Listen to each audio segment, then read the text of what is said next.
What's up, guys? Welcome back to another episode of THPStrength. Today, we are going to be talking about nutrition and specifically Isaiah's nutrition. It seems like a lot of you guys are interested in what Isaiah does, probably because he jumps much higher than, 99.9999999 repeating percent of the population.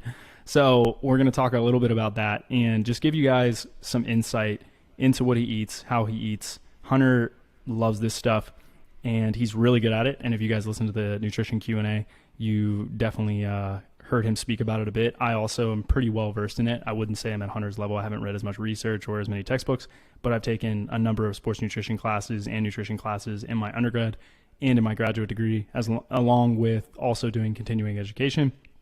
So am I an registered dietitian? No, but have I used anecdotal evidence along with the research evidence to come to the same conclusions? Yes. I think that if you're a good practitioner, you should. One other piece on this: recently we made an affiliate with, or agreed to an affiliate, contract is maybe the best word, with Legion Athletics. So we're really excited about that. If you guys are interested in picking up supplements, our contract starts, I believe, the 1st of November. I think we can discuss this now. And you guys are welcome to click the link. I believe it's 10%, Hunter. Is that correct? If it's your first order, you'll get 20% off. And then they have a reward program where if you use our code after that, you get 2x points. And those rack up pretty quickly. So, yeah. And we're really going to be using this to help us go to the next level. And I know a lot of you guys have asked about supplements. You've asked about what we recommend, who we recommend. And I've talked with Hunter, a good bit about what his recommendations are, and he hand selected or hand picked Legion as the people that we wanted to pair with. And if you guys know anything about me, you know that I am incredibly diligent about who I'm willing to pair myself with, who I'm willing to endorse, and that should say a lot. So that all being said, we'll kind of jump into it here. Isaiah, I guess first off, let's talk about Isaiah. What is your current diet like? What has it been like over the last so the past is that better right there? All right, so the past 2 years, there's been one staple food in there. It's been a bowl of cereal every morning, maybe 2 or 3 bowls of cereal. They're not very healthy cereals. It'll usually be like something like Cinnamon Toast Crunch or something like that. A go-to is Honey Bunches of Oats as well, which I don't think delicious. Is as bad. Yeah, super good. So they usually be 2 or 3 bowls of cereal. Now when I'm eating, like when I'm into cooking and that type of thing, usually I'll eat leftovers for lunch or a sandwich. What I always cook is pasta with ground beef. And then again, when it's super good, it's not like this currently, but when it's really good, I'm also eating like an entire bag of the mixed frozen vegetables per day. So and then maybe I'll go out to like McDonald's for lunch as well. So typical cereal, McDonald's for lunch, pasta with ground beef for dinner, and then mixed vegetables. How it's been the past 2 months is just eating out a lot. It's kind of bad. Like it'll be a bowl of cereal in the morning and then Wendy's for lunch. I was gonna say there are better options for eating out. It's just Isaiah isn't making those better. Like he's not making the good decision on. I'll hit up the taco truck for dinner. Okay, listen. Actually, I'll say this. No. Hear me out. I will say, out of all of the different types of foods that I eat, I do feel like when you kind of go into Mexican food, you can, or tacos or whatever else, like you can get pretty good micronutrient profiles out of that. If you're eating things like, say you pick a taco, get corn tortilla, you get yourself. No, this is an authentic Mexican taco truck. Like I'm getting vegetables. That's what I'm talking about. Like cut up, yeah. Hunter, hear me out before you view this as slander. Like it's not Taco Bell, although I do eat a lot of Taco Bell. I wasn't considering Taco Bell, but I'm saying if you get good tacos, if I get high quality chicken and I put that in a crock pot with this salsa from Whole Foods, and I put it in for, maybe I use the pressure cooker for 20 minutes, or I put it on a slow cook with a crock pot, use some taco seasoning, then I come out with this shredded chicken I can get a ton of protein that way.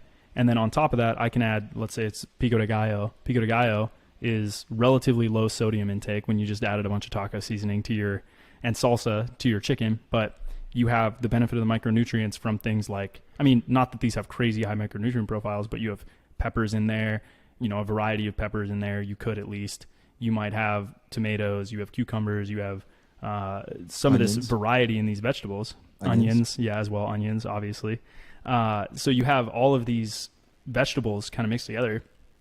You put that on your corn tortilla, which corn tortilla is not terrible. You know, I think a flour tortilla is pretty high calorie. Corn tortillas, I think, a little bit less. You know, if you put it in some olive oil or something like that to soften it up so you can fold it, you get some good fats in there. Throw some guacamole on there. Now you've got a good fat in the way of olive oil, and you've got avocado. So you're mixing all these things together. It's not as bad as I think what people make it out to be. I actually think in terms of the micronutrient profile and your macronutrient profile, it's a pretty decent balance. You've got carbohydrates, you've got good fats, you've got protein in there. For a whole meal, I think it's pretty good, all things considered. So that's kind of my, like, I actually don't think that's the worst. Now, if you're going to like Taco Bell, you're getting the lowest grade beef with the lowest grade chicken that's basically just like in a giant cage where the birds eat each other when they get hungry and eat their own poop, and then you cut up the chickens, and then that's what you eat at Taco Bell. Like, not the best option, pumped with hormones. So really low grade, low quality food, but you know, it tastes great. So, you know, you gotta pick and choose. You might feel like trash, but Hunter, what are your thoughts on what I just said there about the good option if you're getting this, let's say from Whole Foods or something like that for that? Yeah. So just going to start off with a pretty common misconception, and that is that for a lot of meat that you eat, how that animal was raised is not as indicative of the nutritional value of that animal as a lot of people would hope or want you to believe. There was actually a really good book that was just released about regenerative agriculture, you know, where the people writing the book would have loved to have shown that grass-fed, grass-finished meat is twice as nutritious. I've also heard this as well, about fortified and like fortified foods or whatever, like as well. So go on. So grass-fed, grass-finished meat is going to be healthier. Is it going to be substantially healthier? Probably not, based on, you know, what I've read. But I do think that the fattier the cut, the healthier the animal you would prefer it to be, because a lot of just in general, a lot of vitamins, in particular D, E, A, and K, are fat soluble, so those get stored in the fat cells, and then a lot of toxins, if you come across them, do get stored in your fat cells. And so if you're going to have a particularly fatty cut of meat, it probably makes sense, if you can afford it, to get a healthier animal. Now, chicken breasts, which are just 99.9% like non-fat, right, lean, it's not going to matter as much. Now, I'm not like condoning poor practices in animal husbandry or anything like that, but I just want to get people out there. That don't know what the word condone means, it means he doesn't agree. Yeah. So like, I don't want you to feel bad when you go to the grocery store or anything like that. I'm not trying to, you know, make you feel bad about your choices or anything like that. But anyway, so to start from the top, I think for a lot of basketball players out there, athletes, what they really struggle with is getting in enough calories. And so I think first and foremost is going to be looking at the diet and trying to get a sense of how many calories they burn on a daily basis, and then how many they're eating. Are they under or over? And you only get a sense of that by tracking your calories and weighing yourself every morning, and really get a sense of, if the calories I'm eating today, if I eat that every day for 2 or 3 weeks, what does my weight do? Does it go up? Does it go down? Or does it stay the same? And then from there, we can start to titrate your options. And so ideally, we would begin to substitute. Let's say your weight's stable and you're eating 3,000 calories a day. Ideally, we can start looking at the diet and saying, okay, like, what are the foods that you don't love? And let's start seeing what those recurring foods are, and let's start substituting those with whole foods that are micronutrient rich and offer more bang for your buck when it comes to calories. From there, we just slowly start peeling back the onion, try to see how much healthy food we can substitute in that diet. But really, the last thing that I would ever want to do to an athlete is take their 3,000 calories a day, and those 3,000 calories they really do need to recover and perform well, and say, no more bad food, only healthy food. And now they're eating 1,600, 1,700 calories a day because they don't really like anything and they feel obligated. And then in 2 weeks, they're just going to be back to where they were. So ideally, it would be evaluating Isaiah's diet as a whole, and then seeing what are the low-hanging fruit, so to speak, that we can begin substituting and build from there. It's Probably a lot of low-hanging fruit. There is a lot. It's super cliche, but it's definitely true and something that's super applicable. I think anytime you're working with any athlete and you're really trying to optimize performance is like, yeah, where is the low-hanging fruit? Where are the things that are super easy that like big rocks? I love when Hunter says that because it's so applicable. What are the things that we can do that are easy, big rocks, and are going to make a big difference? And the same thing's true for coaching in terms of training, right? If I have someone that has never squatted before, it's low-hanging fruit, big rock, going to make a big difference. Something super easy. Jump technique. You got a small penultimate step, easy. Something super simple I can change in one session, going to make a big difference. That's the first place I'm going to start. So with diet and all the things that Hunter just said, and now knowing a little bit about Isaiah's diet, what's the first thing you're going to tell him to do on this progression to getting him to eat better? Yeah. So, and hopefully improve performance? So I think the first thing that I'd look at is sodas. I don't think sodas offer really anything except for empty calories. And so if you don't love sodas, I don't drink soda. Okay, perfect. So sodas No are out. soda. Then I'd begin to look at What about alcohol? So that's tough, right? Because if I were to tell you no alcohol, you're just going to drink and not tell me about it. You know, it's like the collegiate athletic program where the trainer says you can never do curls, only to find out 3 weeks later that the entire team has been going to the rec center and just blasting their arms every Friday afternoon because the strength and conditioning coach wouldn't allow it. So it's getting a compliance level that we can be honest with one another. So I would say it's probably smart to limit your alcohol intake, especially the day before any event where you have to perform physically or mentally at your highest level. It's been shown multiple times that sleeping while intoxicated severely impairs the sleep. And so if we can get an understanding of that and begin to cut back the alcohol, recovery, but at the probably gets fucked. Yeah. But at the end of the day, I wouldn't expect anyone to permanently give up alcohol just because I said so. It goes back to what's the perfect diet? I get asked all the time. And there's no such thing for you. I mean, what if there was a perfect diet? What's the chance that you'd actually follow it, you know? But then I'd start to look at where are you getting bad sources of fat, like fat that releases pro-inflammatory molecules in your body once consumed. Because ideally we could begin to replace the unhealthy fats with healthier fats. But you're young right now, so I don't think an excessive amount of carbohydrate intake is a problem. You seem to be weight stable. You actually need carbs for the type of performance that you do. So I think it would be making sure that you're getting enough protein and then slowly starting to substitute some of that unhealthy fat for healthy fat. And then hopefully in the course of 2, 3, 4 months, we look back and, your diet basically looks like you just picked a bunch of whole foods out and you're not eating anything that's really quote unquote processed. You're eating the ingredients of processed food. You're not actually eating the processed food itself. So that would be the goal. And typically people hit that stage some point in their career. If you look at a bunch of those NBA players, they typically go to 26, 27 before all of a sudden they start to realize whoa, I don't recover quite the same. And then they start eating healthy. They start getting enough sleep. And all of a sudden they make it 82 games and they're able to finish in the fourth quarter. They just feel better and they recover faster. And so it's just my job is to be there for the athletes when they're ready. Because if I just impose my will upon them, they're just gonna pull away, and that's the last thing I want. Yeah, I want to have your will imposed on me. You will only eat baked potatoes, bro. Dead ass, because my biggest struggle is just sticking with something, not having a plan, basically. So dude, having a plan. John, everyone got a plan John until has they get hit in the mouth. Mike Tyson. John has experienced this with me as far as training. I can and eating. I will do the training. If it's on Team Builder on the app, I will follow it to a T. But as soon as we go a week of we neglect writing my training or something like that, I'll go dunk for 3 hours and do the shittiest training and stuff. And it's just because it's not a plan that's written out. I don't necessarily know what to follow. And it goes for me.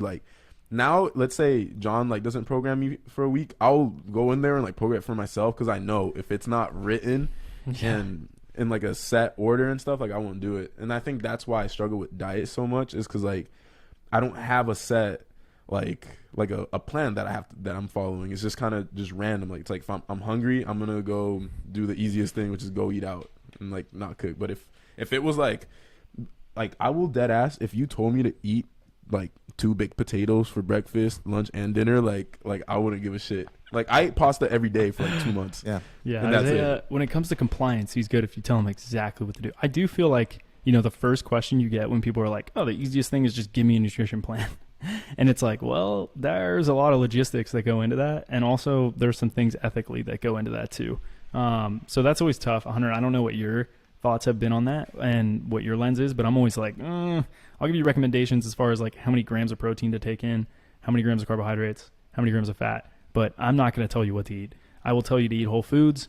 I'll maybe send you some recipes even, but I'm not going to the nitty gritty of that. Just cause I think it's this gray area and it's muddy water, and I don't think that it's wise to always do. But I don't even know if you can do that. I don't even know if you're allowed to do that technically, is to tell people what to eat specifically. But Hunter, you can tell me your lens. Nutritionist or whatever. Yeah. Right? Yeah, I think you actually need an RD to do that. Yeah. I mean, just in general though, what I'd prefer is to instill healthy habits, because there's no athlete that'll be with their coach forever. And at some point when they're ready to go off on their own, I would love it if I have helped instill a behavior around eating that is conducive to long-term compliance. I don't want to give them a cookie cutter program that the second they stop working with us, they revert back to their unhealthy habits. So for me, I got really into teach health. a man to fish. Yeah, exactly. So I got really into health when I was probably like 21, and I haven't really fallen off 21. that. 21. So I haven't really fallen off that since. And so now, like, I've gotten to the point where when I look at unhealthy food that I used to crave when I looked at and know that I couldn't eat it, now I don't crave it. Like I look at that unhealthy food and all I can see is like, I'm not going to feel good. Like I'm not going to wake up feeling refreshed. Like after this meal, I'm going to want to go take a nap. Whereas when you eat healthy, nutrient dense foods, you just don't feel like crap after eating. And so like that begins to change over a long enough period of time. And so my hope would be that someone that works with us leaves with very healthy habits, but also a healthy relationship with food. Yeah. Yeah, I think that's probably the best lens I've heard in a minute. And in some ways relates back to the training in terms of how I approach it. It's like, look, you need to make this a lifestyle habit. This isn't just something you do for a month. This is like, you want to be great. You've got to incorporate this into your daily life every single day for years, if you want to be truly great. And I think if we look at our best athletes, the ones that I like watching, the ones that I pay attention to the most, in terms of YouTube or Instagram or something like that, it's my job obviously to pay attention, so I pay attention. But I'll go out of my way to watch a YouTube video that Cami Colville puts together, or Tucker Ayers puts together, or Tom Barnes puts together, because I know their compliance is like 110%. They do all of the things right in the training, even the little things. They're super consistent. They don't miss a single day, and they put out good content. So it's like, look, they have it right. They're doing everything that they need to do in the way of training to make the progress and the gains that they're going to realistically make 1, 2, 3, 4 months down the line, that everyone just sees in an Instagram post in 30 seconds and assumes, that, they just worked them for a month and then they got this bounce and it's forever like that. It's not like that. Like, it's an ongoing thing. And I think with athletes that are purely trying to jump high, it's kind of easy to see that. When you start getting into compliance from guys that are doing multiple sports or basketball in season, compliance tends to fall off and they don't do the little things right, and then they don't trust us, and then it gets really complex. When I have full control over everything, compliance is usually really high. And I think, with those guys, they've built that habit of knowing this is the expectation and this is what you need to do. So likewise in nutrition, you might not necessarily, or it's not ethical for you to have the full control. But the biggest thing, this biggest similarity is, hey, learn the system, understand this is a lifestyle habit, understand you need to fall in love with the process. You need to understand the long-term or long game associated with this whole thing is like, look, if you eat better now, you're going to feel better tomorrow and the next day and the next day and the next day. And once you make that a habit, you don't want to get out of it. The same way with training. And I think, again, the alcohol thing is probably the best example of this, that most people that have ever drank feel, and I even more so now, I don't like getting drunk, because the next morning, it's not worth it. First off, You make dumb decisions. Like, that's the first thing. The second thing is you wake up and you feel like crap. And you don't just feel like crap for a day. You might feel like crap for 2 days. And you're like, really? Was that hour of fun or peak 15 minutes tops where I felt good and I was relaxed and whatever else, was that worth it for the next 2 days? And then you have all the effects that it has on your hormone profile and your mood. Like, the mood is probably the biggest thing. Like 2 weeks ago, my roommate and I went out, and I think I didn't drink a crazy amount, but like I woke up the next day and I was just like, why am I so moody? Why is everything getting under my skin? Why am I so irritable? And then I'm like, oh, I drank yesterday for the first time in like weeks, and it was like, this isn't worth it. This is not worth it. And I think, again, same thing's true for eating well. You realize, that McDonald's tastes so good in the moment. You wake up the next day and your gut, it's like bubble guts. You feel like something crawled inside your butthole and just ate your intestines. Oh my God. How's that for an illustration? You'll never eat McDonald's again. That's vivid. Is a vivid illustration. So, your intestines is like screaming, please God, never do that again to me. And then you're like, I think I'm going to go back. like, no, you're Meanwhile, not I'm going just to do that. abusing it every day. Yeah. Isaiah's gut has built up such a resiliency to the crap food that he's eaten with all the preservatives and hormones built in that he's just like, it's fine. Everything's fine. My body's used to this. Not gonna lie, this is like motivating me to eat healthier, just so I can know, because like I feel all right. Yeah. But I want to see how I feel like with a good diet. Yeah, I mean, people, for sure. I'll be curious. It'll be an interesting case study. yeah, I mean, I feel like I'll have so much energy. I'll be a crackhead all the time. Like, yeah, I mean, people don't really realize that like everything that you do requires energy, like everything, and all the processes that go into delivering that energy currency require micronutrients. And if you're not supplying your body with the nutrients that it needs to maximize its ability to produce energy and instill, healthy enzymatic processes or stuff like that. Something that's super interesting if people want to look up the triage theory of health. I know Dr. Rhonda Patrick talks about it frequently. You can dive into it more offline, but essentially you just have to realize that, I know this is an overly simplified analogy, but if you have a sports car and you take it to the gas station and you fill it up with like the dirtiest oil, and then you go drive it and you're like, man, this doesn't feel the same. Like, why isn't it performing the same? It's like, well, the energy that you just put into it is crappy for what it's made for. And so like, if you're sitting on your couch all day and you don't do anything, you don't use your brain as much, and you're just a sloth, like, okay, you might not feel that different day to day between eating healthy and unhealthy. But if you are a peak performing athlete, the difference will be noticeable. And someone like you, Isaiah, who's a professional athlete, who's, really looking to maximize every centimeter of vertical jump that you can eke out of your body, that your genetic potential will allow. It just makes sense if you maximize training, you also want to maximize the nutrition side to the extent that you can. Yeah, and I think honestly, the biggest, and after this, I think we'll cut it there and we'll keep it short. But one of the biggest deterrents, I think, for people has been the training. The reason Isaiah wasn't into his diet is because he tried changing his diet, but because his training sucked, he tried taking collagen, he tried taking protein, he tried taking all this creatine and stuff. But guess what? If the training wasn't in place, it just doesn't, if you take a dragster and you're like, hey, listen, we're going to try to take really sharp bends with this, and we're going to try to like drive it 1,000,000 times a day, and we're going to try to do all the wrong things with this vehicle. It doesn't matter if you put the best fuel in it. It wasn't designed to do that. So it's going to break down. So I think if you don't have that training in place, then the diet doesn't matter. And you can mitigate some of that, right? You can mitigate some of that. You put the right oil in the dragster, and you put the right fuel in it, and you drive it a little bit over the line. You could probably get away with it because you've got better fuel in there.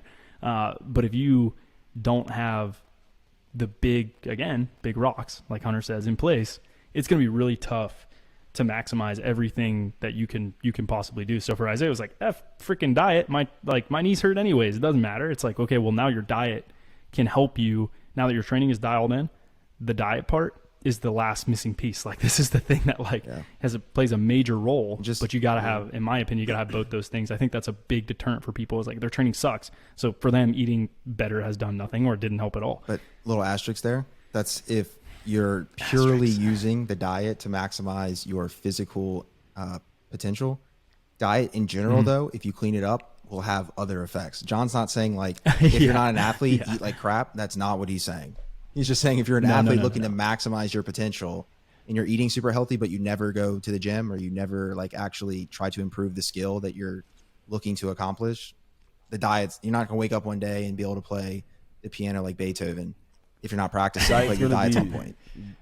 That's going to be like the icing on the cake, but you have to have the cake there first. It's all goal specific. If your goal is to, be more productive at work, then diet is going to be really important for that. Like we're talking about specifically for training. Again, we're talking about a dragster here. I'm not talking about a supercomputer or, something else. But anyways, we'll cut it there. Thanks for listening, guys. Hunter, thank you for all of your insight, and Isaiah for being shameless about your very, very poor diet decisions. If you guys are looking for training, if you guys are looking for training, make sure you guys go to THPStrength.com.